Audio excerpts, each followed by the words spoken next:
All right. Hello. Welcome to this episode of the Marketing Guides for Small Business podcast. I'm Paul Barthel, I'm joined by Dan, Ken, Ian, and Jen. And today we're going to be talking about a hot new trend, and that's hiring a fractional Chief Marketing Officer, Fractional CMO. And today we're joined by Casey Stanton, who is one of the foremost experts in building a business as a fractional Chief Marketing Officer. And after working in a marketing agency for almost a decade, he had a stint as a professor of marketing at Tulane University.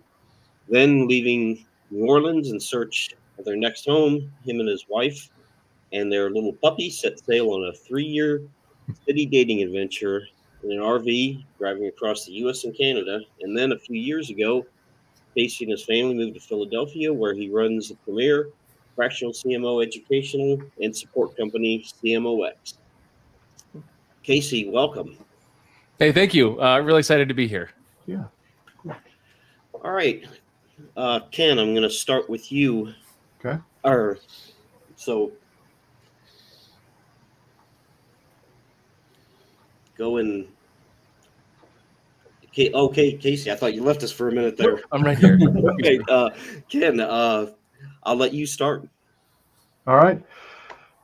Casey, I'm excited to have you on. I'm a part of your group, and I absolutely love it. I think it's going to be really helpful for our audience if you can just kind of talk about what is the role of a fractional CMO or Chief Marketing Officer, and also are there niches that you think work better for somebody who's interested in moving into a fractional CMO type of a role? Yeah, really great question. So the first thing that any marketer should consider when they're listening to this is like, you can ascend to the top role in marketing, and it's to be the CMO, the Chief Marketing Officer. And the CMO's role is to lay out the strategy for the business. It's pretty straightforward. The CMO should not be confused with the marketing department of one, which often happens in smaller organizations when they first hire a marketer and they want a strategist, an implementer, copywriter, social media manager, email technician. They want someone to install analytics in their WordPress site and yada, yada, yada, right? We're talking about a proper chief marketing officer. So a fractional chief marketing officer is just a CMO. That's what it is. They're just the chief marketing officer, and they happen to work for multiple companies. And the reason for that is because the company that they're working for doesn't need a 40 or 50-hour week CMO. They just need a 10-hour week CMO, or they need someone to lead the marketing strategy and build the team and champion the team to move forward. And that might only be a couple hours a week or a couple hours a month. It just isn't the 40 or 50 hours of a full-time in-house CMO. Does that make sense? Yeah, absolutely. Absolutely. Do you see that as a trend that's accelerating due to the COVID economy? And oh yeah, I think there's a lot of acceleration happening. There's a couple reasons. We're recording this right now in November of 2021, so I think we're moving into the most significant hiring time for fractional CMOs. And if you just look at the pressures that COVID has created, they're kind of unbelievable. So first, let's just talk about like who led the fractional game, and I think it's lawyers. Years ago, an organization might have a full-time in-house counsel, and then they move to having outside general counsel. So they have a lawyer down the street or across the country that is on retainer for 10 or 15 or 20 hours a month to support them. I mean, that's a model that we all kind of just like take for granted, right?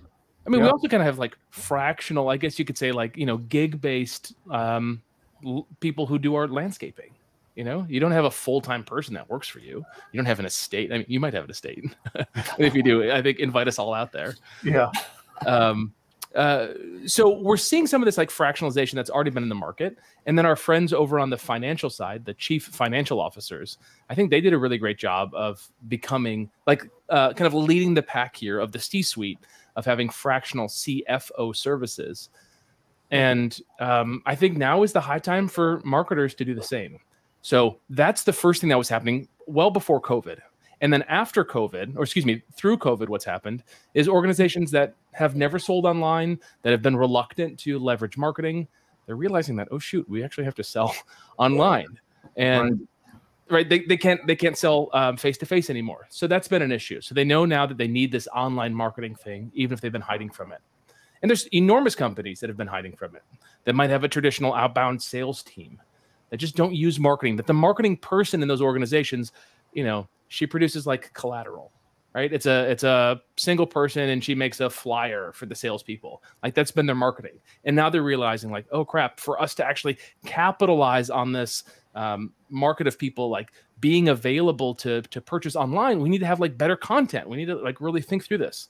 So that's happening. And then the third piece, so the first piece is what like the lawyers and the fractional CFOs did. The second piece is like everyone now selling online. The third piece is the remote work environment. Organizations that 18, 20 months ago said, I will never hire our team remote. No one will get anything done. Actually realize that the quality of life is pretty high. Quality of output is pretty high. They don't have to spend the same amount of money on like cleaners and overhead.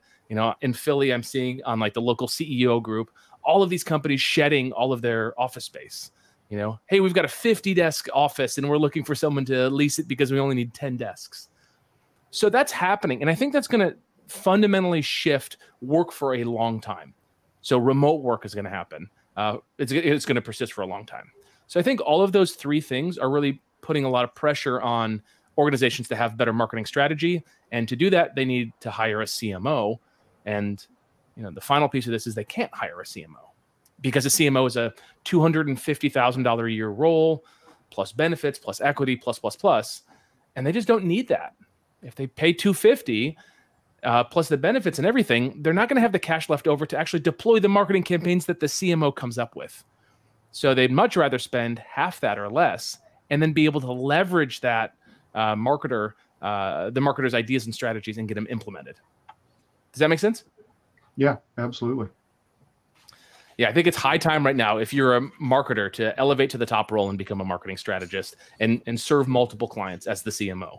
It's a ton of fun, ton of leverage, and I think you get a lot of you become notable. You become known for a thing instead of just being an employee inside of an organization or just being an agency owner. Yeah. I have two questions for you. The first one actually kind of bridges out of what you were talking about. Are there particular types of businesses that are more looking for fractional CMOs more than others, like in certain industries? Yeah, great question. So I think generally speaking, across the board, any organization can handle a fractional CMO, right? Like the market will bear a fractional CMO just about everywhere. And the real question to ask yourself is, are there organizations in a niche or in an industry that have a full-time CMO? And if the answer is yes, then there are organizations that are potentially smaller than them or more nimble than them that are looking for a fractional CMO. So awesome. I think across the board, the answer is yes. However, I don't think it's prudent for a marketer to hop into a startup and act as a fractional CMO if they don't have cash flow from other paying clients. I think it's like a little too fast and loose.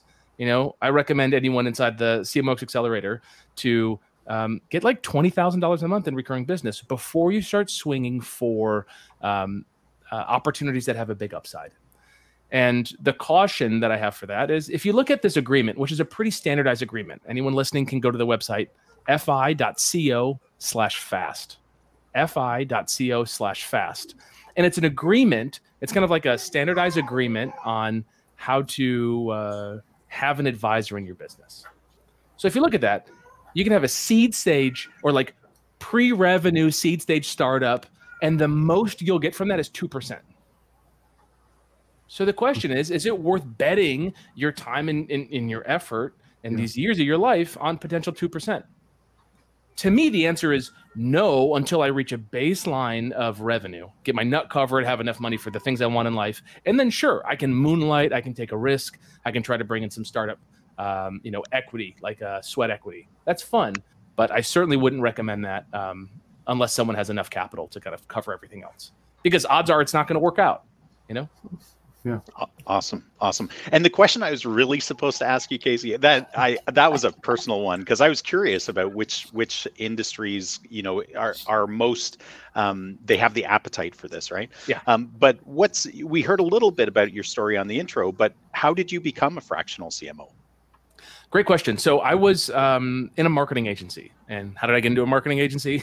I was on a date that went south and ended up talking to a guy in a bar because the woman I was on a date with didn't want to talk to me. And next thing I know, he and I worked together for a long time. And I started off as being just like a low-level marketer and worked my way up to project manager, sales, and then CMO of that organization. And I started doing marketing consulting for other companies. And that was fun, but here's the problem. The problem with a consultant is that they chase a revolving door. They're always prospecting, they're always selling, they're always servicing, and they're always spinning down. So it's this cycle that just like never stops. It's this exhausting cycle. And I found myself in it. And some months I did really, really well. I'd have a great month. I'd be thrilled. And the next month I could barely cover rent.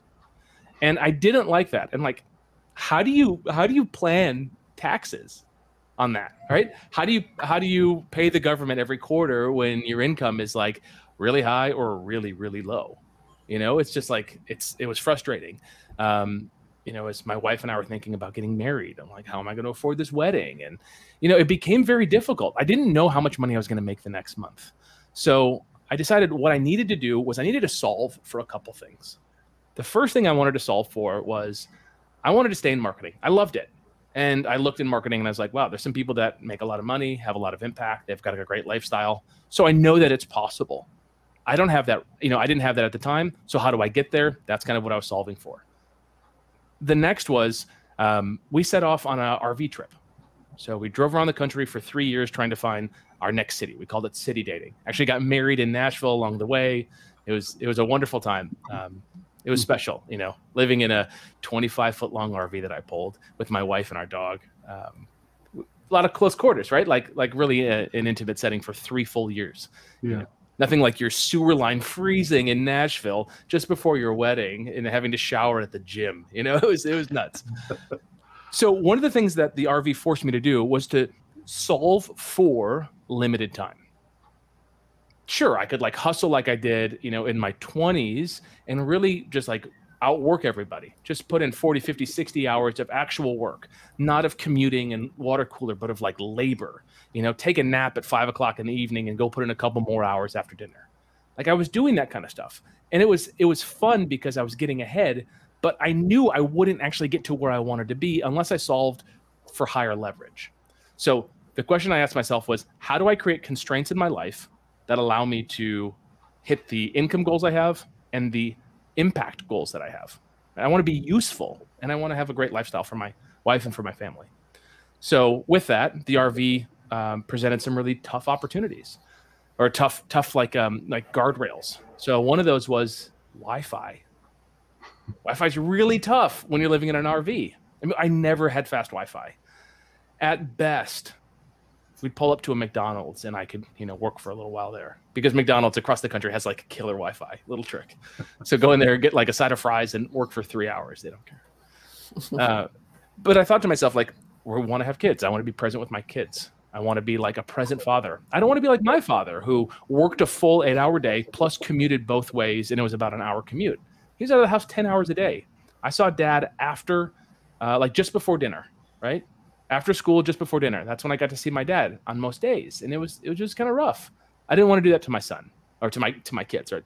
I have a son now and the kids that we'll have in the future. So how did I solve for that? Like, how can you solve to have the lifestyle? How do you increase your effective hourly rate as high as possible? And it became really clear that the way that you do it is that you ascend to the top in any role that you're in. So for me, I'm in marketing. I just want to ascend to the top. And then I want to reduce the risk by serving multiple companies. And I want to do it where I have the most leverage. If I think of any role that exists, you can probably find the Pareto principle, the 20% of work that produces 80% of results. So all I did was I decided to work on that 20% of work for a number of different clients. And through that, I was able to build notoriety and be able to support multiple companies as a marketing strategist. And then the last thing to kind of answer that question is I wanted to extend the relationships because the marketing consultant just has the short-term relationships. So to extend them, I needed to create some kind of longer commitment.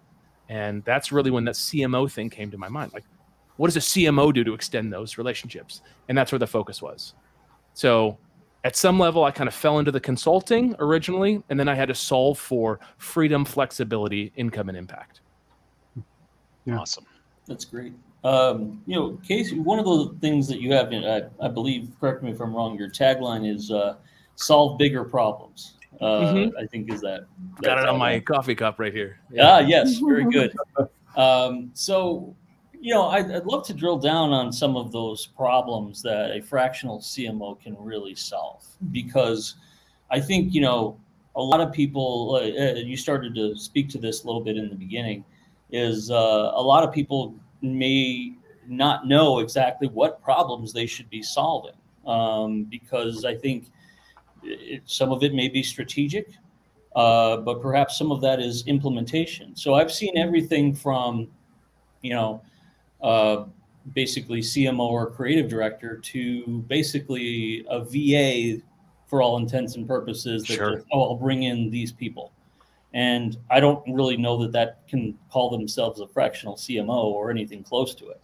So I think for the people out there, what kind of things do you really solve and when that you're tasked to do? And then, for folks out there who are considering the jump to really embracing that title and what it truly represents, not, whatever, I'm a fractional CMO now, from somebody who actually is one. Tell us a little bit about that. Yeah, great question. And I think of a friend of mine, Cameron Harold, who helps COOs. He's like the COO whisperer, and he's just, or the CEO whisperer, I think maybe. I forget what his branding is around that, but he's all about the COOs. And he had this really great post a few years back about how we over title people, right? Just because someone does HR stuff doesn't mean that they are the head of HR in your company.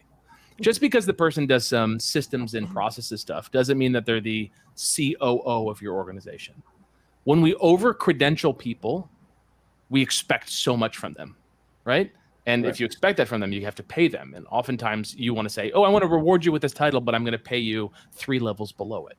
So I think just as a reminder to everyone here, be very cautious of the titles that you give yourself and of the titles that you give people that are your direct reports or that you work with, because you want them to feel kind of empowered by it and not overwhelmed by it or whatever.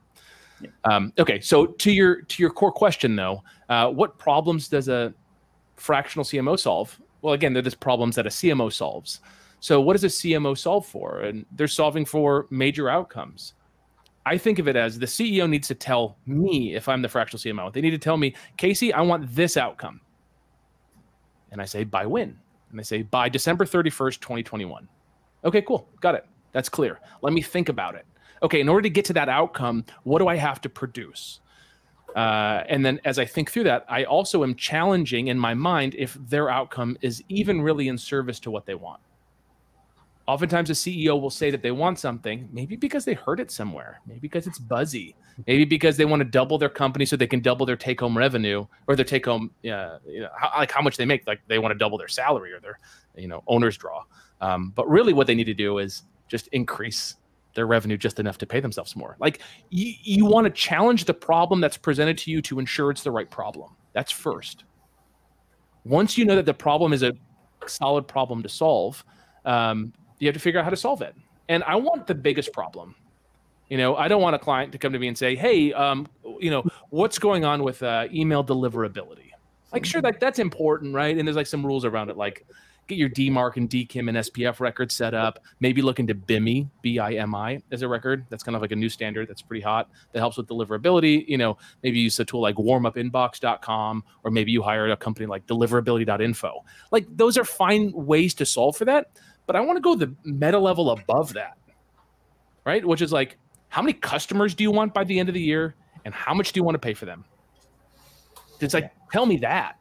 And then let me figure out if email deliverability is the issue, right? Yeah. So like, tell me, Casey, I want 1,000 new customers. I want the average cart size to be 10% above where it is right now. And I'm willing to pay $50 per sale, $50 per acquisition of a new customer, which is down 10% from last quarter. It's like, okay, you want 10% higher cart value, 10% lower acquisition cost in Q4 when CPMs are notably rising, right? Like, okay, that's a real problem to solve. So how do I think through that? What talent do I need? How do I know I'm on track or off track? And I mean, at the end of the quarter or at the end of the year, when you deliver that outcome, you'll deliver it if you're focusing on it every single day with stand-ups, every single week with weekly team meetings. You have good teams around you. You have a KPI scorecard that everyone can kind of rally around and track and see that they're on track or off track. Mm-hmm. And what I want is, I want like a dogged, simple 1, 2, 3 things the marketing department has to deliver by the end of the quarter. I'll come up with subordinate pieces to that, and I'll tell individuals what they have to deliver. But I want the whole team to rally around 1, 2, or 3 deliverables, and that's it. And if we can have those things, you know, oftentimes you can get adults in the organization to think like adults and self-manage and solve for their individual kind of component of those major outcomes. I love that, because I think it opens us up to the kinds of people we can work with, more so than what we might even originally think. Sometimes we look at this stuff and we go, okay, well, they don't have a marketing department, or they just have one person and that's it. Well, then I can help them, which is okay.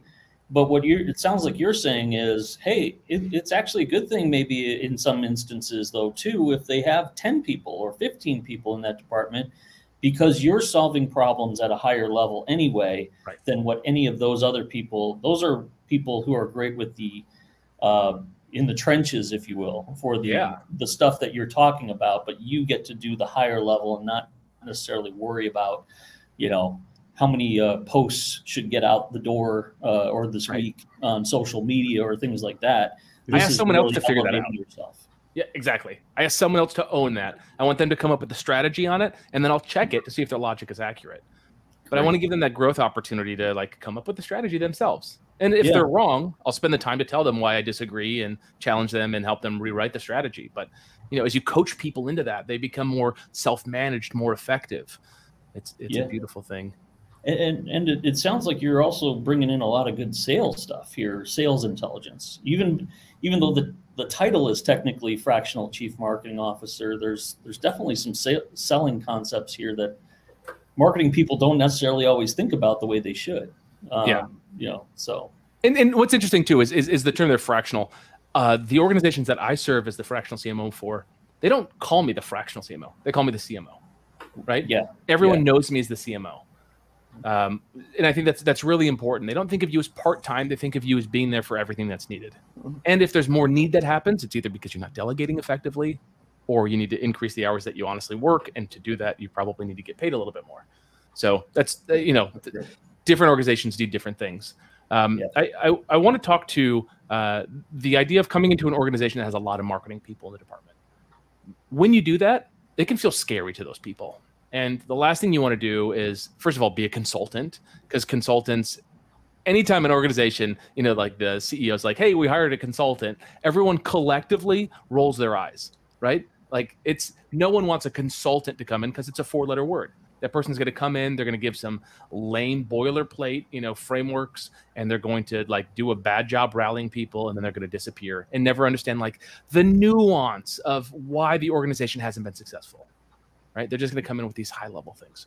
So you want to like dig in deep. So when you come into an organization, I always tell our fractional CMOs, when you go into an organization, the first thing that you say is, I'm not here to take anyone's job. Yes. I'm here to remove the roadblocks so you can be more effective. Some of those things that you might do for a larger organization is have everyone inventory all the work that they do, grade themselves on how effective they are at it, and then have an open conversation with everybody about a little trade. Like, let's trade work. Okay, I'm doing this thing and I'm really bad at it and I hate it. And the other person's like, I love that stuff. Can I do it? And if you do this like kind of like a draft of all of the tasks that happen, then everyone is like really clearly in their vertical inside the organization, and they're doing tasks that they love doing. A client that I work with, that I've been working with for over a year, just a really wonderful team. Larger team with a marketing director. And when I stepped into that organization, no one ever took vacation. Vacation meant I'm not coming to the morning meetings, but I'll be available the rest of the day. Right? And I instilled a new rule, which was called phone in the microwave. Right? If you're going on vacation, put your phone in the microwave. Like, I don't want to hear from you. People say stuff like, hey, I'll be around if you need me. And the answer is no, you won't. right? Like, no, like we all cover for each other. Within 3 months of working with that organization, every single person took a week-long PTO. It was tough. We all had to show up and support one another. But man, is it a better team for it, right? Like you want to build that. If no one can take time off, it's your fault as the leader because you're giving people a task that's impossible for them to complete. You need more talent. Are you offshoring the talent? You know, can you go find someone offshore? Can you go find someone in, I mean, anywhere, right? Afghanistan, Philippines, South America, India, wherever. Can you go find talent that does some of that repetitive labor, some of that like stuff that doesn't require necessarily a person inside of your state or country or city to be doing? You can then get the arbitrage of that cost and also reduce some of the frustration of some of your higher paid people who might have 10% of their work being super repetitive and annoying. So the job of the CMO is to make the company better, more streamlined. And I think you ultimately want to create a dream team of people. And these people are there to like rally around and support whatever the outcomes are that the CEO wants. And you want to be able to bet on that team every single time. It's a phenomenal place to be, to really like bolster a marketing department instead of just like coming in and giving some ideas. Yeah. That's great. Yeah. Casey, you said at the beginning that, you know, the way business is conducted has drastically changed in the last couple of years, but let's look at the future a little bit. Where do you see digital marketing jobs in 5 or 10 years or even 20 years, if that's not too far out? Yeah. So, okay, let's get a little nerdy. So I'm a big fan of Peter Diamandis. I was lucky enough to work on some of his book launches a few years back, and he's a futurist. He started the X Prize Foundation. The winner of the X Prize was purchased by Richard Branson and his Virgin Galactic. So Peter created, kind of incentivized this privatized space travel. I think in a lot of ways you could say like Blue Origin and SpaceX came because of the interest in space that Peter was able to kind of refoster. Peter's this incredible futurist, and he has his 6 Ds of exponential growth. And these Ds, I'm just going to pull it up so I get it right. 6 Ds of exponential change or exponential growth, just to pull them up. So the first one is digitization. So everything becomes digitized. We know that to be true. We can think of books. Books went from physical to digitized, and like that changed everything. And then there's this deceptive area in the curve where we think it's a linear growth, but really it's exponential. And then it's disruptive, right? Once we get really exponential. And then there's a rapid demonetization of the thing, dematerialization, and then finally democratization. And if we think of like the camera, Kodak invented the digital camera, and they saw the megapixel rating grow so slowly, it looked like it was linear, but in fact, it was exponential. They missed it. They were worried that they were going to lose developer chemicals and paper sales to a digital camera, so they didn't focus on it. And that deceptive end of the curve shot right into the disruptive. And as you know, like like right now there's a film shortage, you know, like digital cameras are everywhere. Then those cameras became demonetized. You know, I have cameras over here. Like I've got like a Mamiya TLR and a Linhof Master Technica. Like these cameras used to be these incredibly expensive machines, and then that price just diminished very quickly. The cost of a digital camera was very expensive, and then that just diminished very quickly. Now you go out and buy a cell phone, and I've got the iPhone, and these cameras on here are incredible. And the phone cost me what, $1,000, which is not a lot when you consider it's a phone, it's a calculator, it's a web browser, it's a camera, it's a video camera, it's all of these different things. And then the dematerialization, that everything kind of moving together, and then democratization. So knowing that this exists, I think that's like a really cool kind of way to look at things. Look at any industry. Let's talk about marketing specifically. I think we're seeing rapid demonetization of marketing implementer roles across the world. And the reason for that is, if you want anything in marketing, I can find someone to do it offshore. They might not do it as well as someone else could do it, maybe someone with more experience, but you can find it offshore. There's a website, dropkickads.com. That's a good secret. If you're ever stuck on like coming up with ad copy or like an ad design for Facebook ads or whatever, go to Dropkick Ads, tell them what you want, and they'll kick out like 8 ad variations or whatever the pack that you buy is. And are they perfect? No. Are they written by a top tier copywriter? No. Are they good enough for most businesses? Yeah, they really are. Right? So like that stuff's happening. You can look at Jarvis and these other AI copywriters. They can write decent sales letters. They're not perfect, but like they're better than nothing. And it's taking a lot of the lower end labor out of the market. I can go on a website like Penji, penji.co, which is local here to Philly. They're like a design pickle where you pay a flat fee and get unlimited designs a month. Very cool. So like now we're seeing designers that we can get very cheap. A designer that you would otherwise pay thousands of dollars in the US. Well, you can't get like a full-time in-house solid designer, illustrator for like less than 70 a year. And for $7,000 a year, I can get unlimited designs produced from Penji. Like that's really cool.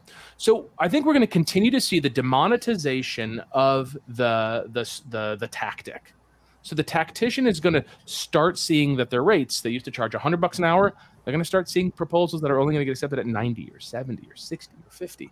And they're going to become watered down by technology that exists, by platforms that make it easier. Just yesterday, I helped my sister-in-law set up a Google Ads campaign.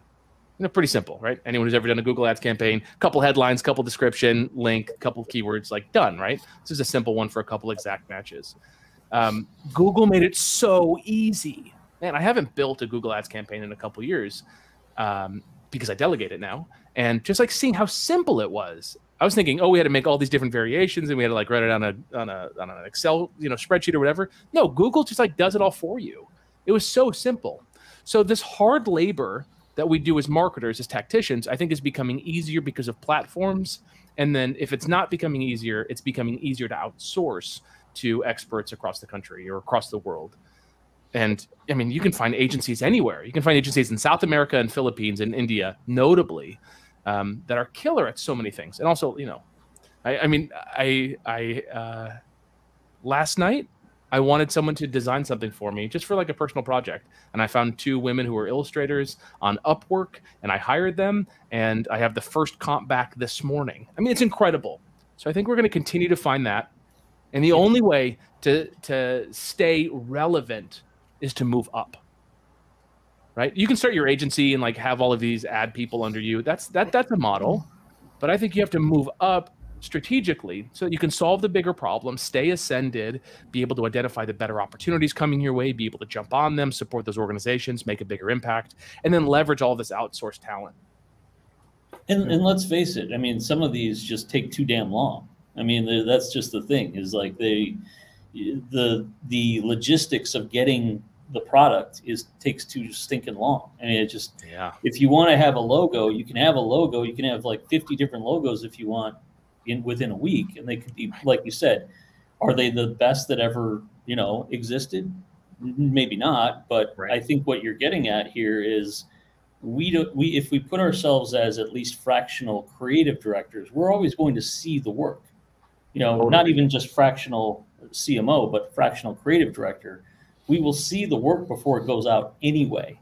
So why mess around with, people who are going to take a long time, charge more money, and then have maybe 3 concepts at most to show versus these platforms that you're talking about. I mean, that's right.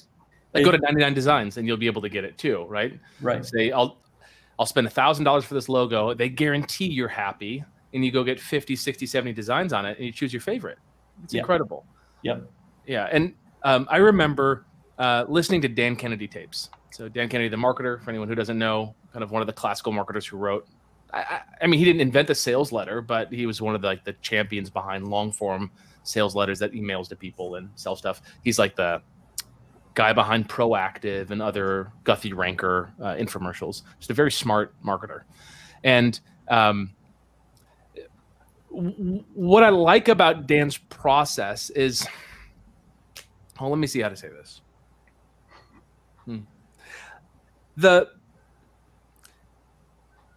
The idea in marketing here is to understand the customer so well that you're able to find them wherever they are online.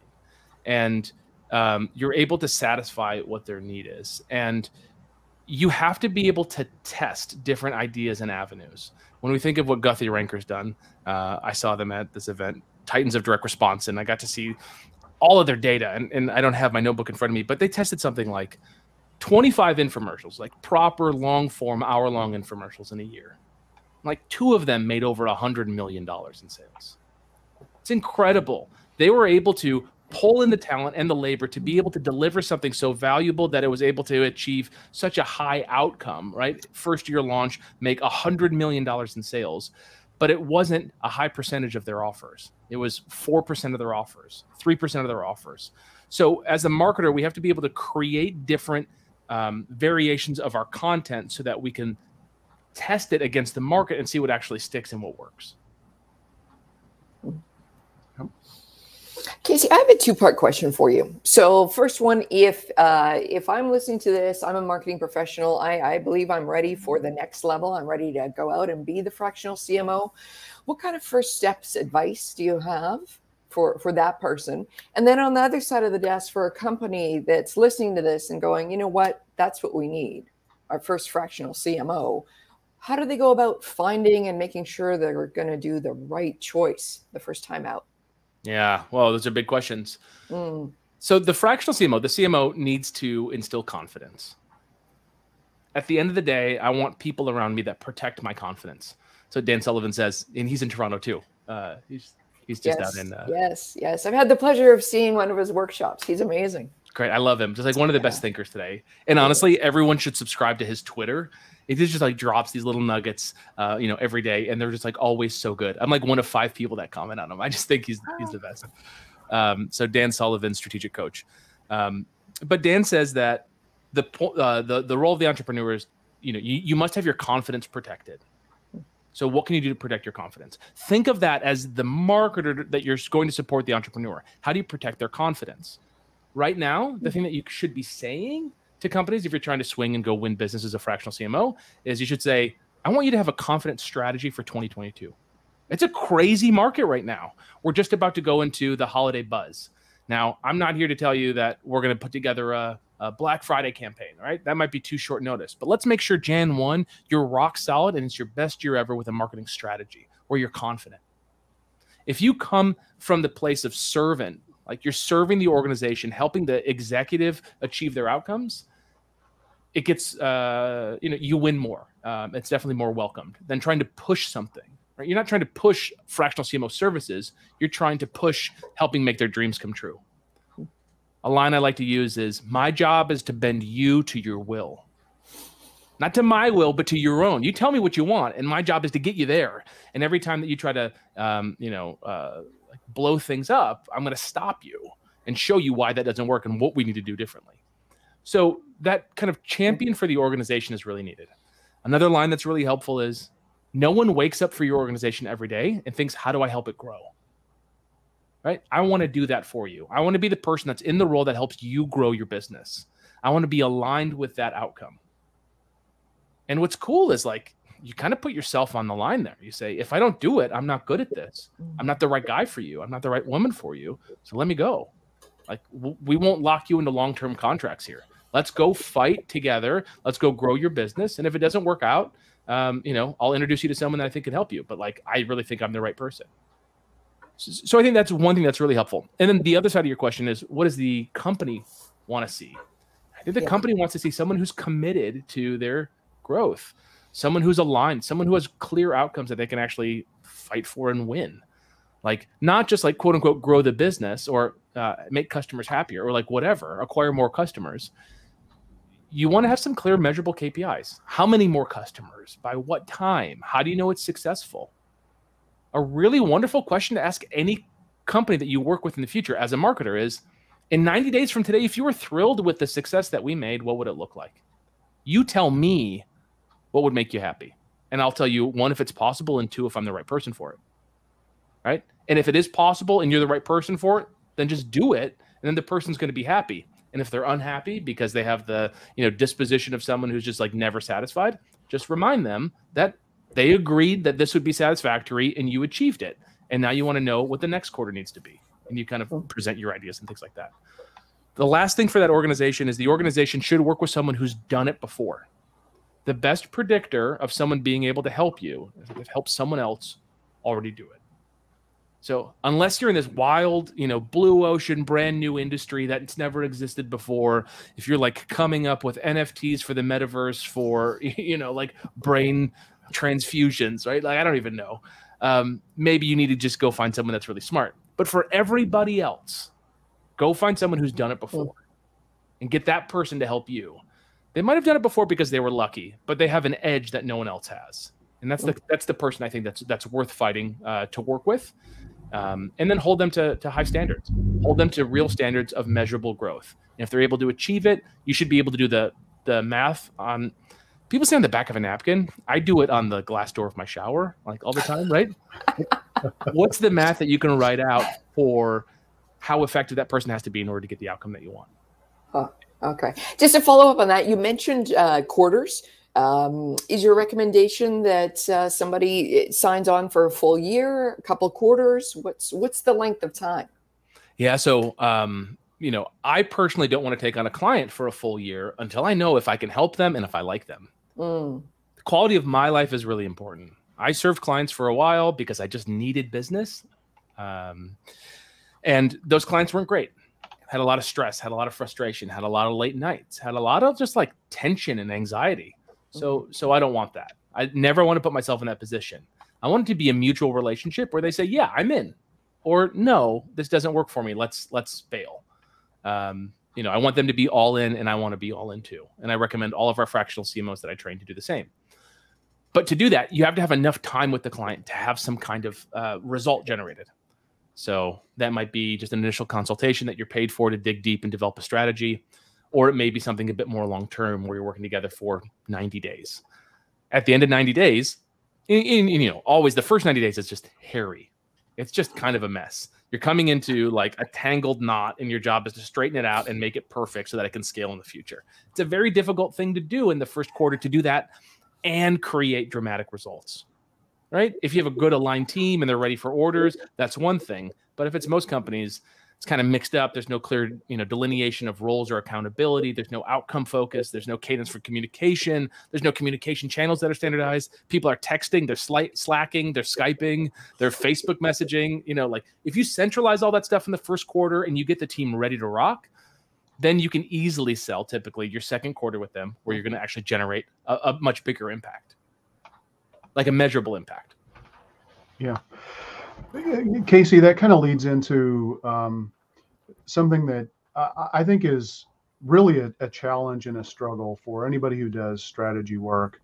And that is, you've got to have the foundation laid with the proper strategy. And that's fundamental. And as long as you push that down the road, you're going to be wasting time, effort, money, burning out people, getting less than desired results, missing massive opportunities, incurring opportunity costs because you're not getting to where you want to be.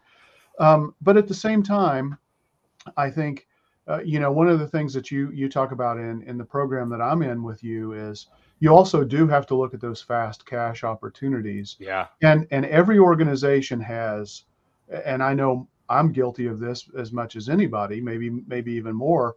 People have 50%, 80% things that are done that have never been launched, that are, or simple strategies that are just so fundamental that you can implement right away. So can you talk about that a little bit? I love that. That's such a prudent point here. So many organizations have paid for the ideas already. They've gone to the workshop, they bought the book, they hired the consultant, whatever it is. So they got it started. They get it. But there's a problem with follow through. There's a problem with completion. There's a problem with launch. There's also a problem with boredom. I was just talking to someone who just joined our Fractional CMO Accelerator just before this call, and he's got someone on his team, and she's doing the sales qualifying, like the first part of sales, which is like to kind of open the conversation and qualify it. And my advice to her was, this might feel annoying or boring, but don't deviate from the simple thing that works. Instead, double down on it and just continue to ask the same questions in the same way, because the result will matter.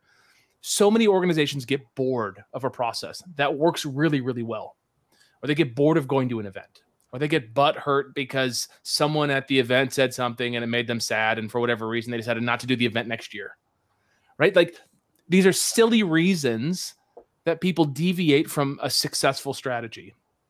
So very often when I start a fractional CMO engagement, or one of the members of ours does, they might dive in and they might identify that there was an event that used to produce really well for the company. It's like, well, why aren't you guys doing it? They're like, oh, well, our guy who used to coordinate that stuff, he left. It's like, okay, but that drove so much business. Can we get someone on that? They're like, sure, I'll do it. Okay, great. Like that little thing could just bring in 20% more business kind of overnight. And they already have all the stuff for the live event, right? They have like the banners and the tables and, you know, they know what to do. Yeah. So that exists. It also exists that they have webinars that they ran, and they did one webinar. They did it live, huge production, took them tens of hours to put it together. They launched it to their list. They're like, oh, only 20 people came. It's like, okay, only 20 people came because you wrote about it on January 6th during the insurrection, and like everyone was busy watching the news. Like take that same video and relaunch it, and let's use that. I mean, there's these assets that you can re-leverage. You can put them on your website as webinars on demand. You can take that ebook that's 80% complete and finish it. Get a ghostwriter to finish it. I mean, there's all these ways that you can leverage almost done work and get it to completion, or completed work and then promote it. And you can promote it in an evergreen way. I mean, so few people. I mean, Ken, you had a great, when you were on my podcast the other day, you had this great conversation about how to repurpose content. Yeah. Right? And you're talking about what you said, like a 12-month repurposing for each piece of content. Yeah. Yep. Most companies shoot it out once and then they get upset when not enough readership happened. Like, yeah, exactly. Yeah. Well, and you know, it's, I think one of the things that can be just really valuable from a CMO perspective is everybody else is down too far into the weeds. They lose sight of all of that stuff. Yeah. And they need to have somebody that has the responsibility of overseeing all of this stuff and utilizing all of the assets that have been created in the most effective way. And it's really hard to do when you get down into the weeds. That's true. Yeah, absolutely. All right, you know, this is a great topic. We could probably go on for another 45 minutes. We tried to keep this under an hour, and Casey, maybe you can come back for another episode sometime, but this is probably a good place to wrap it up for now. Yeah, great. Thank you so much for having me. Yeah. Absolutely. Does anyone have anything they want to add? And if not, Casey, how do people get in touch with you? Do you have anything you want to? Yeah, so there's one thing that I want to say, and like this is something that's been on my mind for a while, which is like, what's the future that I want for myself? You know, more people. What's the quote? It's like people spend more time planning a vacation than they do planning their life. So I just want everyone here to ask themselves just like kind of one simple question, which is, where do you want to see yourself in the next 10 years, in the next 20 years? If you're still working at that time, right? And personally, I don't feel like I'll ever retire because I just want to work with companies. Like I love this stuff, right? And the way that I answer that question, it's a simple question. Where do you see yourself in 10 years, 20 years, 30 years, whatever? Set a timeline. The thing that kept coming up for me, sure, was like, oh, I live in a certain place. I've got a family that looks like this, whatever. But the thing on the business side that came up for me is I want bigger and better opportunities presented to me every single year, where I have the opportunity to say yes or no, and the upside is ever increasing. Like that's just think of that vision for yourself. What if you didn't have to go chase business, but the business came to you and you got to say, oh, that's a really cool project. It's not for me though, because I'm not wanting to work that hard right now, or I don't like that niche, or I don't like your attitude, right? So no, thank you. Or you pass them over to somebody else. But you want to be in a position where people come to you. So the question is, how do you become notable so that that happens for you? And what kind of opportunities are those? So I think ascend to the top role that you are in. You know, if you're a pay-per-click person, like ascend to the top and pay-per-click. I really think the next meta level is to solve a bigger problem, which is all the strategy work that you often have to do for free in order to sell your PPC. Or if you're an SEO company, you're like, oh, like I have to give you all this free strategy just so I can sell SEO. So for the person listening, where can you solve bigger problems? Where can you elevate? And how can you put yourself in a position so that in 10 years, 20 years, 30 years, the quality of the opportunities coming to you passively are greater than the opportunities that you're chasing right now? I think that's just an important question to ask yourself. Yeah, absolutely. Yeah. So Casey, you mentioned your podcast. Can you tell people about that and how people can find out about that? Yeah, absolutely. So we've got the Fractional CMO Show. It's a podcast that we just launched. Second episode just dropped actually today. And we do a couple things on it. I interview fractional CMOs. So Ken's episode comes out here pretty soon. We talk about the fractional CMOs, how they got into the business, what they're doing, the kind of companies that they're working for. And it's really important, I think, that fractional CMOs are really tightly niched down because it helps them build notoriety, helps them get more word of mouth and generate more business that way, plus allows them to do other things that we talk about on driving new business and creating more impact. So we talk about that. Plus, I've got a bunch of episodes in the can that we'll be releasing that are shorter about lessons that I've learned from the clients that I've served. Just like little things that I kind of wish I would have heard before. They're in some levels like a message to myself 10 years ago that had I would have heard that or learned that, it would have propelled me to not make such a big mistake or, not take so long to get to the level of success that I wanted. So you can find that at fractionalcmoshow.com or anywhere they get your podcast. Just search for Fractional CMO Show. All right. Thank you, everyone. Casey, that was awesome. Thanks to all our marketing advisors here, and join us next week for another episode. All right. Great chatting with you guys. Take care. Thanks, Casey. Thanks, Casey.